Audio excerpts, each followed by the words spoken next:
जय हिंद दोस्तों।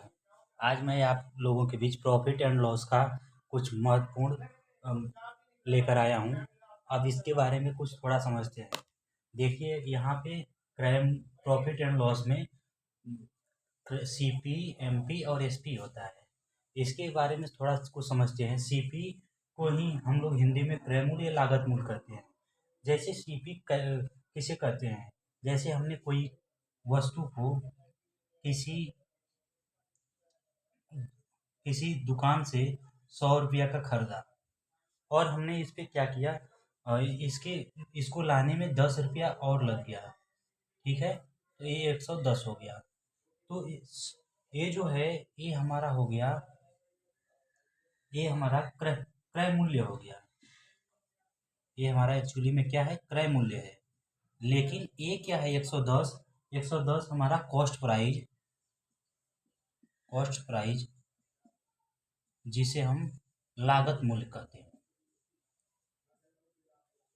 तो कहीं कहीं क्रय मूल्य और लागत मूल्य अलग अलग होता है और कहीं कहीं सेम होता है। अब इसके बाद आता है, एक होता है एमपी, मार्क प्राइस। जैसे मार्क प्राइस किसे कहते हैं, मार्क प्राइस के बारे में थोड़ा समझाते हैं हम।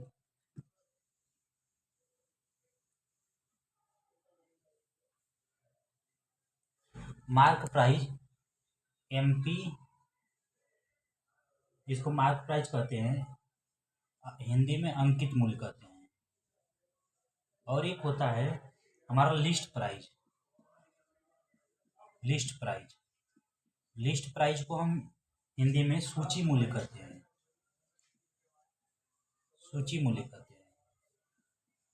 देखिए लिस्ट प्राइस जो होता है, जैसे ये मार्कर है, तो मार्कर में गवर्नमेंट, इस पे गवर्नमेंट का रहता है कि नहीं, इसको हमें 10 रुपया में कहीं भी बेचना है। लेकिन अंकित मूल्य क्या होता है, ये रिटेलर जो दुकानदार होते हैं, इस पे क्या करते हैं, अपने से एमपी, एमआरपी रख देते हैं।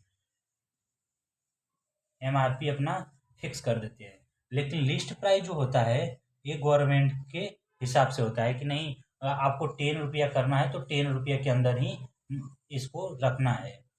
इसके बाद फिर एसपी होता है, सेलिंग प्राइस जिसको कहते हैं, या विक्रय मूल्य कहते हैं।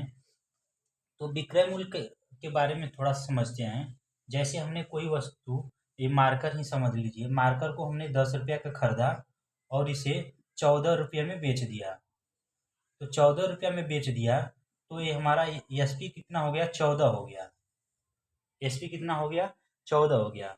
इस पे कुछ, इसके बाद मान लीजिए सीपी हमारा 100 रुपया है और 14 रुपया में बेच दिए, तो कितना का प्रॉफिट हुआ, तो 4 रुपया का हमें प्रॉफिट हुआ। तो यहाँ देखते हैं, प्रॉफिट निकालने के लिए यहाँ पे दिया गया है। प्रॉफिट निकालने के लिए हम क्या करेंगे, एसपी में से जितना का हम बेचे हैं, किसी वस्तु के जितने रुपये में बेचे हैं, उसमें से हम क्या करेंगे, सीपी को माइनस कर देंगे। तो हमारा क्या निकल जाएगा, ये प्रॉफिट निकल जाएगा। अभी हमने समझाया कि 14 रुपया की कोई वस्तु हमने बेचा और खरीदा था 10 का, तो हमें प्रॉफिट कितना हुआ, 4 रुपया का हुआ। तो वैसे ही यहाँ पे लॉस लॉस कैसे होगा। तो मान लीजिए हमने कोई वस्तु को 14 रुपया में खरीदा है। क्या किया है, 14 रुपया में खरीदा है, लेकिन हम इसे बेच रहे हैं किसी कारणवश से 10 रुपया में। तो यहाँ पे हमारा कितना हुआ, 4 रुपया का लॉस हो गया। तो लॉस निकालने के लिए क्या करेंगे हम, तो लॉस निकालने के लिए सीपी बड़ा होगा एसपी से। तो सीपी में से एसपी घटाएंगे तो क्या हो जाएगा, हमारा लॉस निकल जाएगा। और इसके बाद आता है प्रॉफिट परसेंटेज। तो प्रॉफिट परसेंटेज कैसे निकलता है, तो प्रॉफिट परसेंटेज के लिए प्रॉफिट अपॉन सीपी, जितना लाभ हुआ बटे में क्रय मूल्य इंटू 100, ये हमारा क्या हो जाएगा, प्रॉफिट परसेंट। इसी तरह फिर आता है प्रॉफिट लाभ, वैसे ही आता है प्रॉफिट हानि। तो प्रॉफिट हानि कैसे निकालेंगे हम, लॉस जितना, मान लीजिए कोई मार्कर, हम अभी एक एग्जांपल दिए थे कि कोई मार्कर हमने 14 में खरीदा और इसको बेच दिया हमने 10 रुपया में। तो यहाँ पे कितना रुपया का हानि हुआ, तो 4 रुपया का। तो कैसे हमें प्रॉफिट लॉस, प्रॉफिट लॉस कैसे निकालेंगे? तो लॉस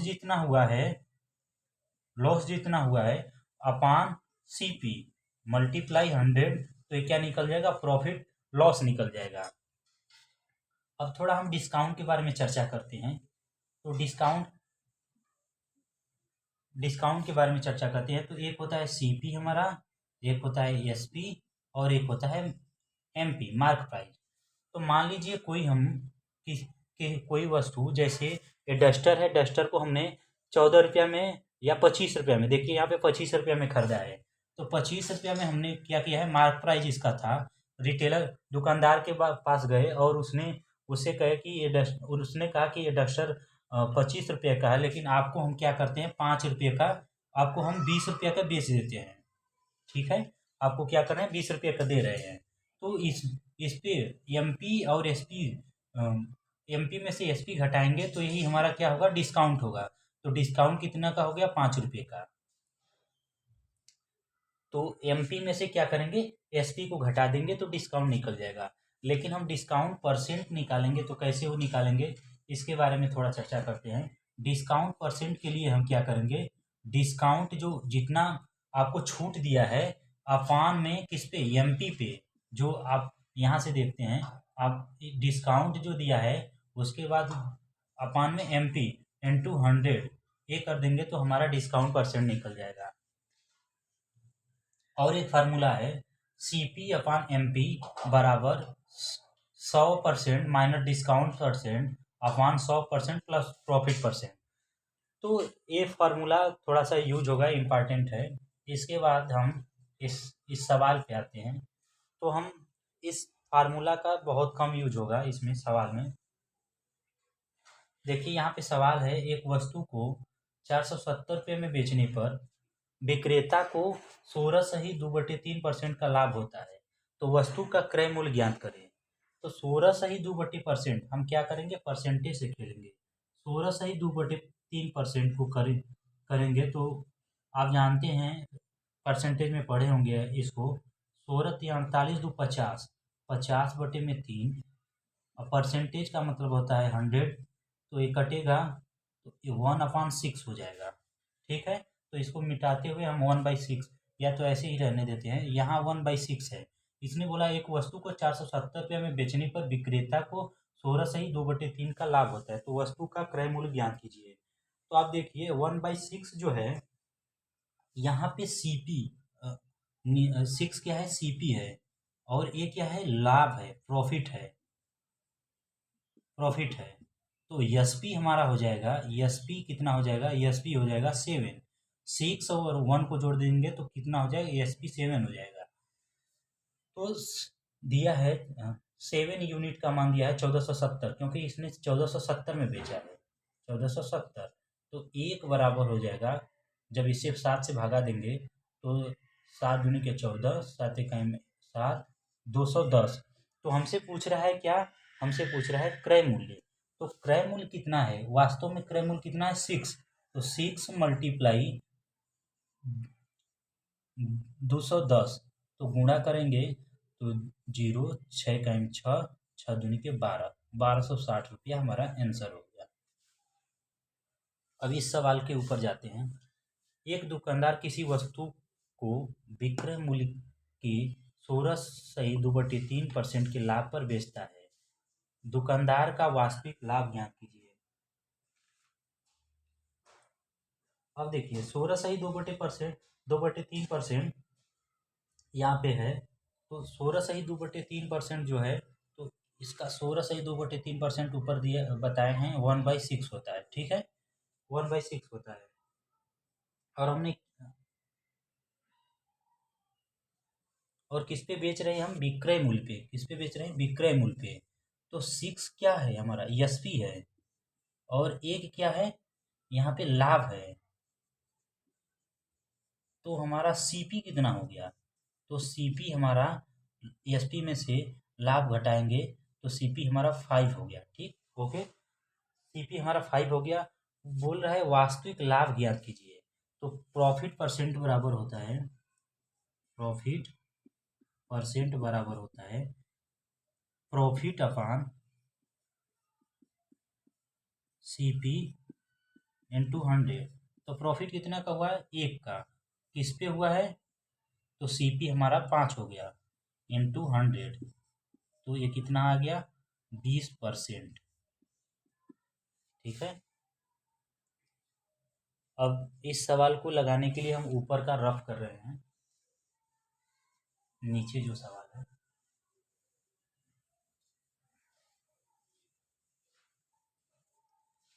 अब ये सवाल है, यदि 16 वस्तुओं का क्रय मूल्य 14 वस्तुओं के विक्रय मूल्य के बराबर है, परसेंट लाभ या हानि ज्ञात कीजिए। अब देखिए, जैसे दिया गया है वैसे ही लिखेंगे। 16 वस्तुओं का क्रय मूल्य, तो 16 वस्तुओं का CP, 14 वस्तुओं की विक्रय मूल्य, 14 वस्तुओं के विक्रय मूल्य के बराबर है। अब देखिए बराबर हो गया। अब क्या करेंगे? क्रॉस कर देंगे। CP बटे में SP बराबर 14/16, काट लेंगे तो 7, 8। अब देखिए CP कितना हो गया? 7, SP कितना हो गया? 8। तो लाभ कितना है? 1। अब लाभ 1 है, तो यहाँ हमें लाभ परसेंट निकालना पड़ेगा। तो प्रॉफिट परसेंट निकालेंगे, तो प्रॉफिट परसेंट बराबर प्रॉफिट अपान CP गुणे 100। अब देखिए प्रॉफिट 1 का है और CP कितना है? 7 है इंटू 100, तो इसको करेंगे तो आपका आ जाएगा 7 से 7 एकम 7 और 3 बच गया 7 चौके 28, 14 सही 2/7%। लेकिन एग्जाम में हम ऐसे नहीं करेंगे, थोड़ा सा और इसको बना सकते हैं। जैसे 16 वस्तुओं का क्रय मूल्य 14 वस्तुओं के विक्रय मूल्य, तो जो यहाँ पे क्रय मूल्य दिया गया है, अब इसको लगाएंगे। जैसे CP बटे में SP लिख लेंगे। यहाँ पे जो 16 वस्तुओं का क्रय मूल्य दिया गया है, ये 16 वस्तुओं का क्रय मूल्य क्या हो जाएगा? हमारा विक्रय मूल्य हो जाएगा। तो ये हो गया 16, और जो 14 वस्तुओं का विक्रय मूल्य है वो क्या हो जाएगा? क्रय मूल्य हो जाएगा। तो अब क्या कर देंगे? 14 यहाँ कॉस्ट प्राइस, इसको कटाएंगे तो 7, 8, वही हो गया 1/7 मल्टीप्लाई 100, तो यही हो जाएगा 14 सही 2/7%।